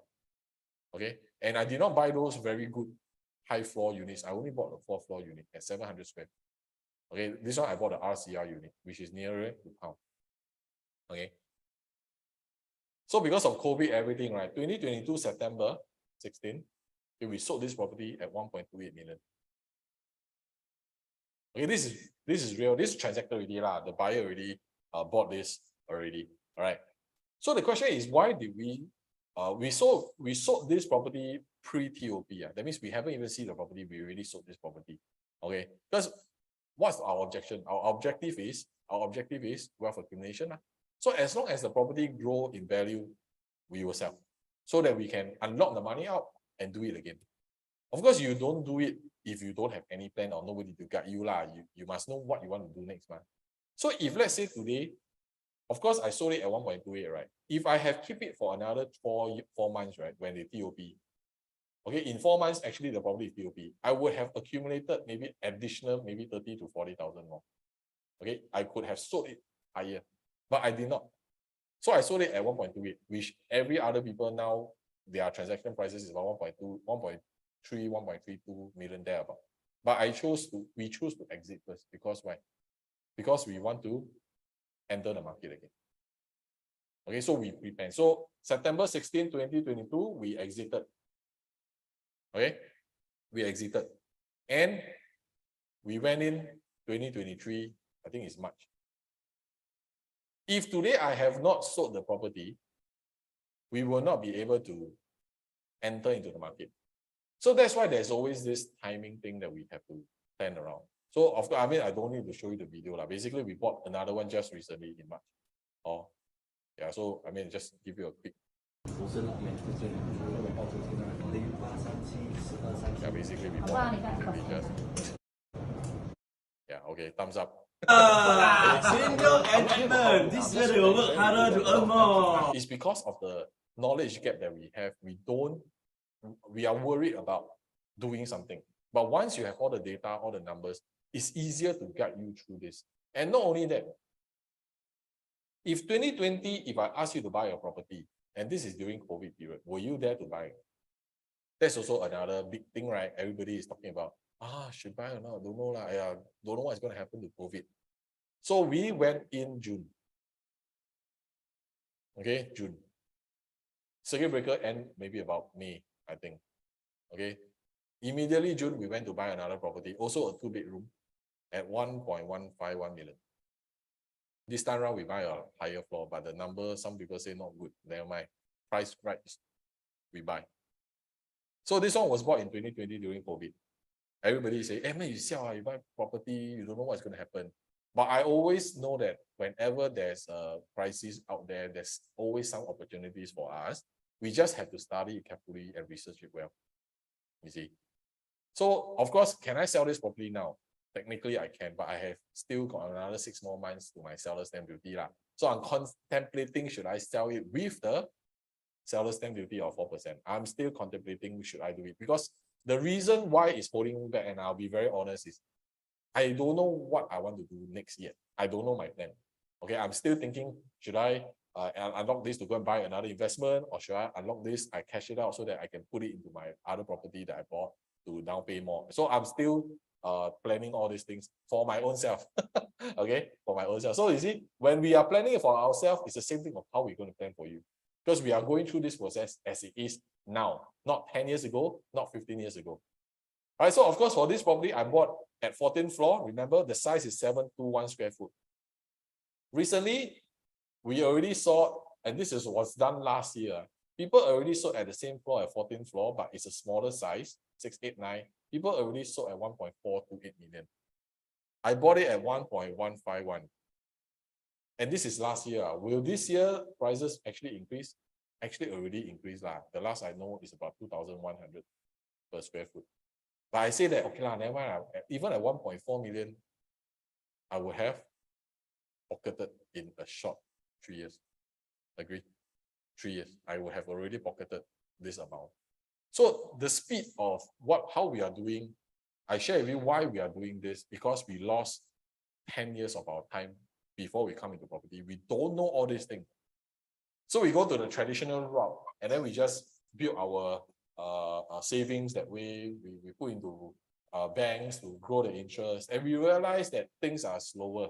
Our income is not growing as fast, and going this kind of investments are slower, which is why when we realize that property can help us to expedite, to accumulate our wealth quicker, we go in with research, data, and numbers. And this is also one that I want to share with every one of you to take advantage of this kind of knowledge that I shared with you today, and then think through whether is this something that you one can explore. Because opportunities are out there. But for us, is we use real estate statistics to really dive into how property is like. And this is important, my friend, because you don't want to be like some of them who bought property already, okay? And then they buy already, they paid the deposit, then they come and ask me, Edmund, did I buy the correct property or not? You see, buy already, then worry that, wow, the high floor also facing PRE, the rubbish chute is near to me, then did I buy correctly or not? Will you want to be this way? That means you buy already, then you have doubts. I think that means you're guessing yourself in the market, right? And also this client not our client, but somebody who just reached out to us and said that they need help. You see, they said, wow, I bought $2,580 per square foot. Actually, I wanted only at 2,500, but you've been psycho, that's why you just buy. So I'm now in a dilemma. So we don't want to make decisions like this, because the moment if you make decision like this, it's going to cost you time. Don't talk about the money. It's going to cost you a lot of time. And my friends, we don't have many 10 years. Agree or not?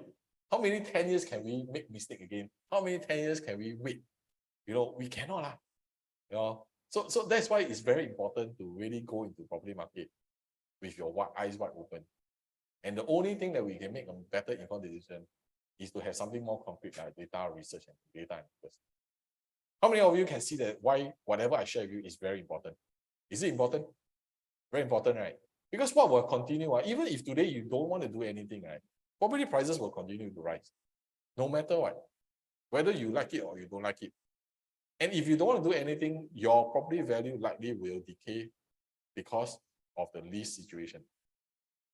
And if you have the opportunity to do it earlier, do you think you have a higher chance of a huge advantage over others? And even if you don't want to do anything, do you agree other people will also do? Other people will also do that. So the key thing is that you may lack the knowledge last time, but now you have somebody who is able to show you the knowledge, show you the data, and guide you step by step into the process. Would you want to do it? Would you want to give yourself this opportunity to do it? You see, who here needs help to have a personalized property plan? If you see, you can raise your hand, can type yes. Thank you for those who have responded. All right, who here really needs help? If you need help, be open, don't worry. Like I say, if you are somebody who really needs help, you want to do something, I have something special for you later on. Okay? And we also want to help you to get all the resources, because you're busy with your work, with your family. You know time one. Okay, I just recently had a call with somebody. He messaged me, he said, Edmund, I really want to do it, but I keep delaying it. I said, why you delay? Where got time? Property, like so much things to look into. My job already takes so much of my time. My family already takes so much of my time. I rather ask somebody who knows everything and then give me the resources and summarize it. So that's what we do. Because using only research data and numbers, right, we can know how are we going to do it, so you can make an informed decision. And I want you to be part of your own success story. I want you to reach out so that you can actually do better in your property using the RAI method. Okay, and for those who really need help, you've been dragging this for a long time. You want to do something, but you keep like, should I or should I not? And then after that, 1 year passed, 5 years passed, 10 years passed, and you are still where you are. Perhaps today you have the means, you have the financial capability, or you may not know you have the financial ability. Let us guide you and see whether is it safe or not safe, once and for all. You no need to ding dong about it. So I want to introduce you the $1 Million one-on-one personalized consultation. Okay, so here's what you need to get started. Okay, I just want to give you guys the QR code here, but I want you all to just don't do anything yet. I want to explain to you all what you all need to do. Okay, don't do anything yet. Okay, so first of all, right, in our personalized consultation, right, the first thing we are not going to charge you a single cent. Only for the first 15 people, right? Because there's many of you here, right? For the first 15 people who later on, once you fill up, don't do it now, don't do it now. Okay, listen to me first. All right, once you apply, right, this is by application only. So we're going to see once you apply, can we work together, something? Do we have a solution for you? Then you'll be selected. So our usual sessions are always 3,008 per session. But because you guys spend your time with me, only for the first 15 slots, we're going to do it FOC. Okay, very upfront. I'm not here to sell you anything, nothing to sell you, but really to get you clear in how you want to operate for your property and see how we can do it better. All right, so what's going to happen later on, right? Once you click, the link is already inside the chat. Once you click on the link, right, there will be a series of questions for you to answer that we're going to understand your property situation a little bit better. And then from there, I will be able to assess, okay, how can we help you? Is there a possible solution that we can help you or not? So this will be done through this questionnaire. Of course, not every one of you will be selected, because if, let's say, your situation is really something that we cannot work with, then you will not be selected. All right, so we will definitely put in as much information later on so that I can understand what is happening. So the moment once you are being selected, all right, I will get on a call with you, a strategy call with me personally, for me to understand a little bit of your situation, maybe to clarify some of the things that you have shared. And over this call, right, it will take maybe about 15 to 20 minutes. I will also give you something as a bonus that can help you for your property knowledge also, okay, at the same time. So you want to get on this call, because this potentially is the only time you can speak to me in person and to ask me about property advice, okay? And then after this call, and if we find that we are a good match, we can do this together and we can help you with this property, that's where we will start your entire personalized consultation to start reviewing your situation a lot more. So for a start, what we do is always to run through your financial checks. Your financial sums are always very, very important, okay? Because we want to make sure that your ability in terms of your borrowing, your funds, your CPF, if let's say your plan is to sell your property, how much money comes back?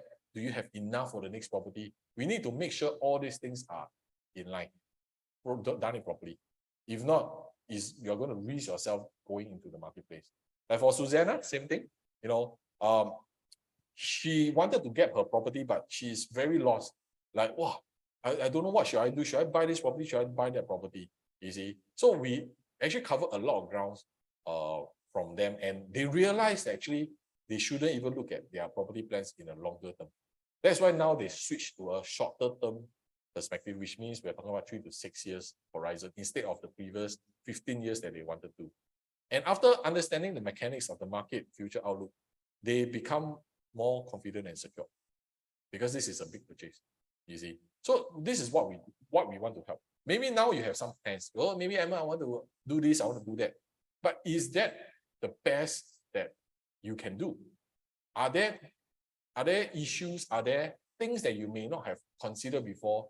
My role is to share with you what are the other perspectives, and then we decide which one is better. Okay, nothing wrong, because you may not know what you don't know. But because we have done so many consultations with hundreds of thousands of families, homeowners, we know what are the situations that may arise later on.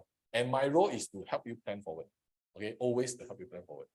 So after that, then we will go into evaluating your property asset. If let's say you own a property, we will evaluate based on the current market pricing, how much CPF you own, how standing loan, all these things, we will calculate as well. And to give you a logical solutions, like today, what is our objective? If our objective is to move forward with a plan to grow our assets so that we can go for retirement, right? Then why are we pricing our property above the market price when we want to move on? So these are some of the things that we will discuss a little bit more in depth to determine how we should go into the marketplace. Not that we don't want to make a profit, but we don't want to also delay the entire process. Does it make sense? So during this evaluation, it will easily worth $9,000. And we're going to give you suggested plans like this. Let's say you're a couple. Should I buy one? Should I buy two? Should I buy one now first, or should I buy one later on? So all these are situations and options and solutions that we will come up for you. And we will discuss together how does it match your objective. And we will also calculate based on your monthly cash flow. We will even try to build reserve funds in your property. Okay, reserve funds meaning if anything happens, you no need to worry about your property. Later on, I have a case study I can share with you a little bit more. Okay. Then of course, we'll go into identifying the right property. This is definitely the most important stage. We have very strict 5 criteria when we select properties. Any properties don't come in these 5 criteria, we don't buy. Even though you are right, you want to do it, your funds are in, your time is right. But if the property don't make sense, why are we doing it in the first place? No point, ma. Like for example, for Rachel, so she's been reading up a lot, same thing, go online, go and find out, but too much to digest. Also confused, ma, you see, because so many things. And of course, very worried to make the wrong move. And of course, the high interest rate and inflation is always a concern. So when she came upon and meet us in person after the webinar, she understand a little bit more about how to look at the current and future property market. All right. So I provided all the possible routes to hit their objective. And the best part, she said, back up by stats, past trends. Very important. Today, you don't want to make a decision by guessing yourself in the market. Hey, I stay here before that. Wow, that means this place should be good. Wow, this property look very nice. Sure can make money, sure can grow one. Or then that one, everybody also make money like that. Correct. All right. So of course, not only just a consultation. Okay, my role is to really add value to you all. I also want to keep supporting you all a lot of other stuff. So you will also get access to my entire back-end support team. So we're talking about bankers, we're talking about lawyers, designers, interior designers, handyman, anything that you can think of in terms of resources, we can help you to provide. Furniture making, buying where to buy, all these things, we will be able to help you. And because all these bankers, lawyers, we have been working for the last more than a decade. So they know they can service our clients well, and we choose them because they are competent and they are very high service level just as how we do to add on value to our clients. Okay. So not only that, okay, like I said, my journey with you is not just one time. It's a continuous time. Why? Because a lot of our clients, when they sell, they buy. After they buy, they also sell. So, but every stage in your life, we have to make some adjustments. We have to make some changes in terms of how we look at property, which is why we always do a regular review of your property. So let's say today you purchase a property from us already. Within the next 3 years or so, we will come back and do a review with you to share with you, okay, how your property has performed. Based on your current situation, maybe your income has increased. How can we leverage that so that you can continue grow your asset? So these are things that we will regularly review with you and not just leave you there hanging. You will continue see me one, don't worry. You will continue hear from me because my business model is built on referral, is built on continuing the business. So it's very different from traditional agents where they just sell you already. You call them, they also cannot answer. They won't answer you. All right, I want to be involved in your life. I want to be involved in your timeline, especially for your own needs and wants you will change along the way. All right, so this regular review is equally important because that's when you know exactly when you should enter, when you should exit to unlock your money out. All right, so this $1 million personalized consult, basically what we do together is really to work hand in hand so that we can provide you all the information that you need to make a logical decision. Okay, and anytime we need to make some adjustments in terms of your decision making, we can actually make some adjustments. All right, so just to recap what you are getting in this entire personalized consult, of course, the mentoring, the coaching, the events and resources that you get is a lot. The onboarding, later on, the link is already inside the chat. You can click on it, fill out the information, fill out as much information so that I can understand totally what is going on in your plan. All right, and whether there's a solution for it. And after that, we will do on a strategy call with me for me to clarify some of the things that you provided me before we go into our full assessment to review your plan, to evaluate your assets and finances, and to identify the right property for you to enter to build your wealth to accumulate. And of course, you also get the entire back-end support of my entire team and the regular review of your property situation. So total value easily 70,000. All right, so today we do charge $3,800 per consult to work with us. For anybody who want to work with us, we do charge this amount. Okay, I want to be very upfront. But because you guys are here, you all took time out. I also want to value add you to see whether is there a chance for us to work together. Okay, is there a chance to work together? So that's why for the first 15 of you, all right, the link is already inside the chat, or you can just scan the QR code. There will be a series of questions. You just have to fill it up. All right. And for the first 15, basically this amount is waived off. Okay, this we don't charge you a single cent, but let us talk and see how we can go forward. All right. Anyone who is on the 16, all right, automatically when you fill it in, they will prompt you for a payment mode.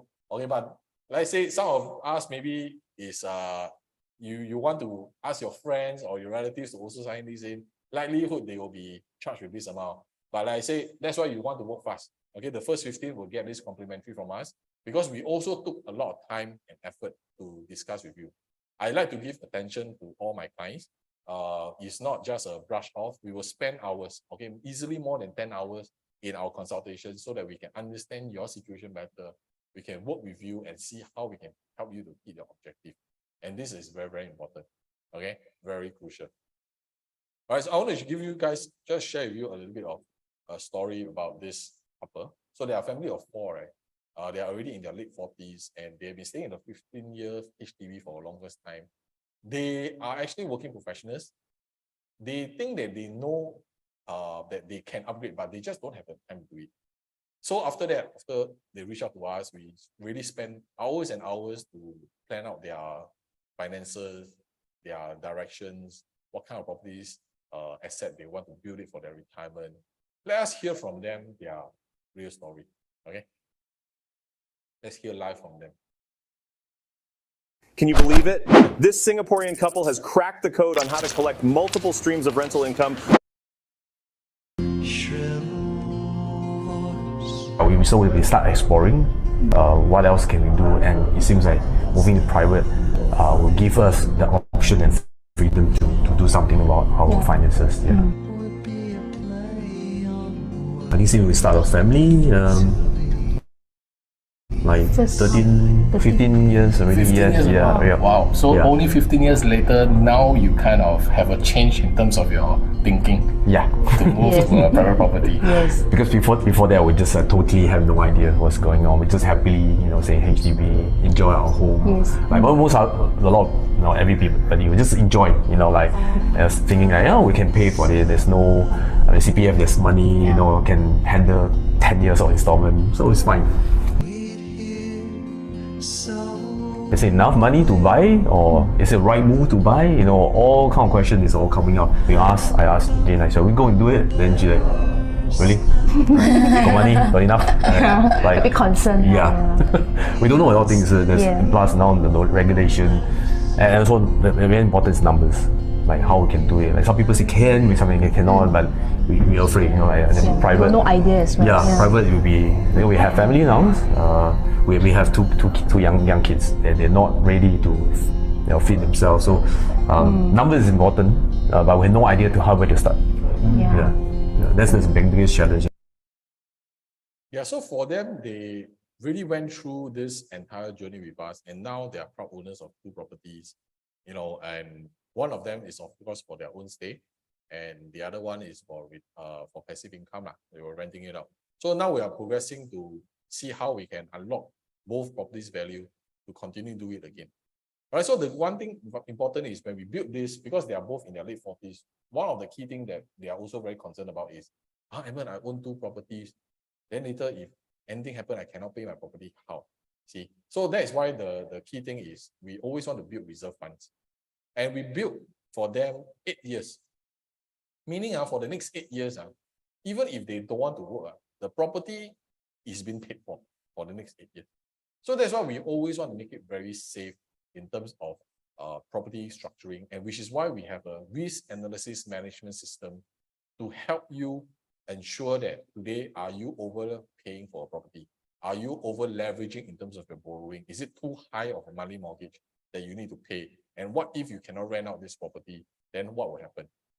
So these are all the things that we will do it beforehand. And we will always want to ensure that today, when you're buying a property, you must have the ability to finance it, even if the worst case situation happens.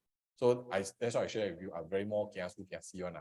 Also, we will build on like your money cash flow, how much reserve funds we have, and of course, depending on our risk appetite, some of my clients, they will maximize everything out. And some of them, they know that they have the ability, especially the younger ones, they don't need to worry about building the safety net. But of course, everybody's situation is very different. So once we get on the discussion, then I will be able to assess what can or cannot be done, whichever way is safer for you. But I want to also be very transparent. If you try to do whatever I share with you today, you may get some success lah. Maybe you heng or you lucky lah. But chances are you're going to lose money, and definitely, because there's just too many components in property. How many of you agree? Too many things really. And if you don't do it correctly, you may pick the wrong property. Even like the other day, I have a client who told me, hey, I saw this $1 million property, very good. Then when I asked him, okay, so how do you buy it? How do you determine that you find that this property is good? He said, wow, the size is good, location is near MRT, then it's on a higher floor and price is good, 1 million. Nothing wrong. Normally, 90% of homeowners are buying property this way. Then I asked him the question, how do you determine whether this property price is correct? How do you know whether are you buying the highest in the neighborhood? Then he cannot say. He said, oh, I never check all this. Yeah, so that is the reason why today, if you're going in blindly, even if you want to go in blindly, let me show you the other side. Then you see whether you want to still go in blind or not. Does it make sense or not? Easy. Yeah. So like, for example, for Yong Mei also same thing. When she was buying her first property, she was overwhelmed, basically. Very overwhelmed as an inexperienced property owner. But of course, we break it down very systematically so that it's easy for her to understand. And after she understands the property market, she gets more confident and knowledgeable in terms of the purchase. So my role is really to get you from A to Z of building wealth through property investment. So when she bought this, I think 1 year later, she messaged me and said that, Edmund, I should have bought a bigger unit because she saw how the property prices goes at. So a lot of times our clients follow our directions, and eventually after you do it the first time, the second, third time, it becomes much easier. So now you have two choices, my friend. Okay, one is, of course, after this session, you go back and say that, okay, Edmund, I learned something, thank you so much. Then status quo, nothing changes. Okay, or perhaps you want to just click on the link, which is inside the chat already, to see how far this can bring you. Perhaps there are certain things that you are unaware of that it could potentially become an opportunity for you.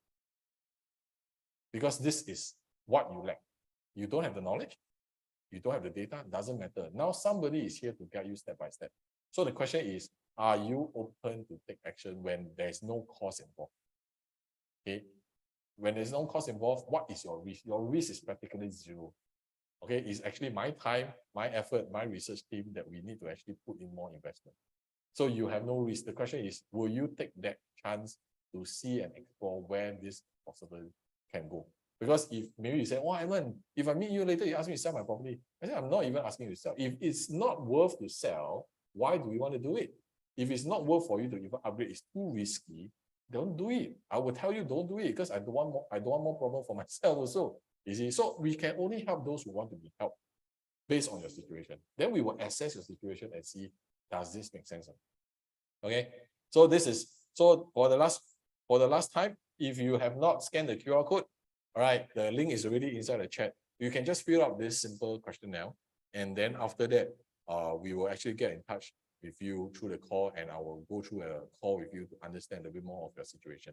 All right, so I'm going to give you guys some time to actually do this in a while, but I want every one of you to do something now. Okay, scan this QR code first.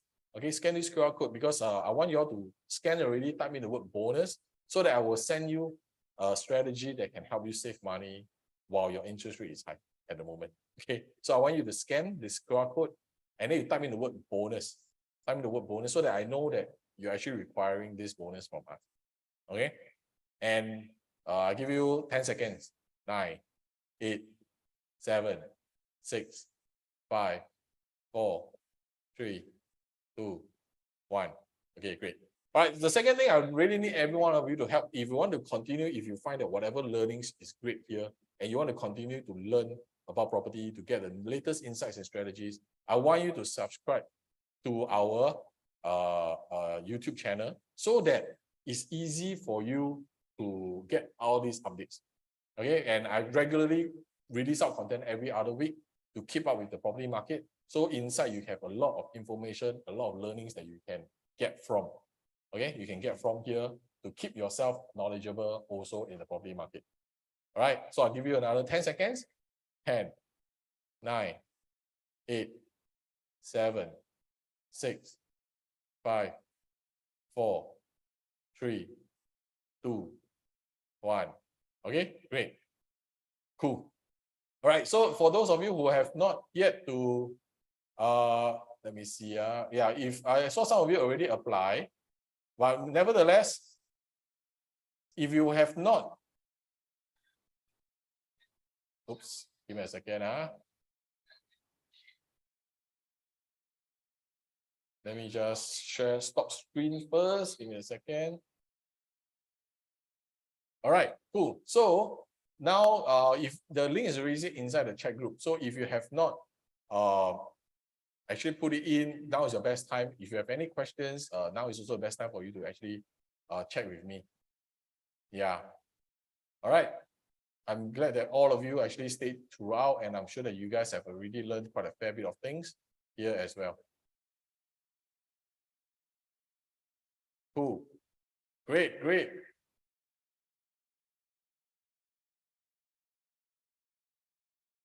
So I shall see you guys, those who have applied, I shall see you guys on the call, and do fill out as much information as you can so that we can know how we can do to help you in this process. All right, with that, this is Edmund. I'm glad that you guys come on board, and I will just see you guys one way or another in the different setting. Thank you so much.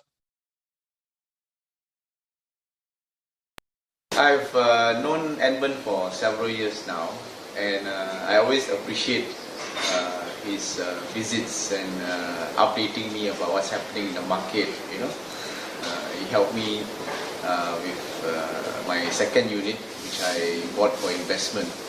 And I remember at that time the market wasn't very good, and but he was very calm, and he was very resourceful. You know, looking out for new clients and all to help us rent it out. And then eventually, when the time was right and he wanted to sell it, actually I wasn't very hopeful that there would be a genuine buyer. Eventually he managed to get a genuine buyer that offered something higher than we expected. And I remember that evening he said that he would drop by, you know, with some good news, and he actually came by with a check, you know, that was an offer that was higher than we expected. So I'm very appreciative, very grateful of you know, the service that he has provided, and his way of keeping in touch with clients, I think shows his sincerity, you know, in looking at the business beyond just a transactional one into one that is built on relationship and trust. I started with Edmund a relationship as a real estate agent. That's Edmund, and me as his client. What I found out from Edmund is that he is very responsible, unlike other real estate agent who is not interested in my decision. Typically a real estate agent will just walk away because he's not interested client, but Edmund never gave up on me.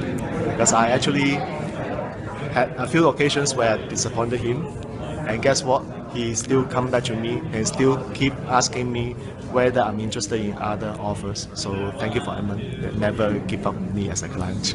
He has a very personal skill that is unique. I don't think other real estate agent can appreciate that. As a good friend of him now, I can tell you Edmund for the last few years has changed quite a lot. He is no longer just a real estate agent and a customer's relationship. We are actually good friends. And we talk things not just on real estate now. We talk about personal development. So I see Edmund's growth tremendously over the last few years.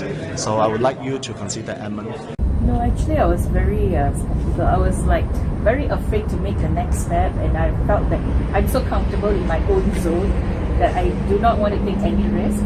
But after looking through this, it gave me a better understanding and how I can actually make profit and look at the next property as an investment. So it's good to know this. Yeah.